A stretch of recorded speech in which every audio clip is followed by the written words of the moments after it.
భారత పర్యటనలో భాగంగా చెన్నైలోని ప్రతిష్టాత్మక చిదంబరం స్టేడియంలో జరుగుతున్న ఈ చివరి వన్డే మ్యాచ్లో టాస్ గెలిచిన ఆఫ్ఘనిస్తాన్ కెప్టెన్ మొదట బ్యాటింగ్ చేయాలని నిర్ణయించుకున్నాడు.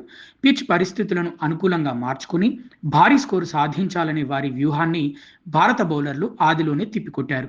చెన్నై పిచ్పై లభించిన స్వింగును అద్భుతంగా వాడుకుంటూ లైనప్ మొత్తాన్ని దెబ్బతీశారు. ఈ మ్యాచ్లో భారత యువ పేసర్ ప్రసిద్ధ్ కృష్ణ సరికొత్త స్పెల్తో చెలరైపోయాడు. కేవలం 5 ఓవర్లు మాత్రమే వేసిన ప్రసీద్ అందులో 2 మెయిడిన్ ఓవర్లు వేసి కేవలం 6 పరుగులు మాత్రమే ఇచ్చి ఏకంగా 4 వికెట్లు పడగొట్టాడు.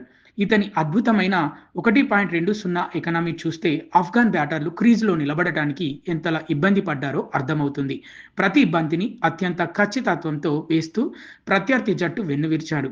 దర్వేష్ రసూలీని శ్రేయస్ అయ్యర్ చేతికి చిక్కేలా చేసి ప్రసిద్ధ్ కృష్ణ తన 4వ వికెట్ను ఖాతాలో వేసుకున్నాడు.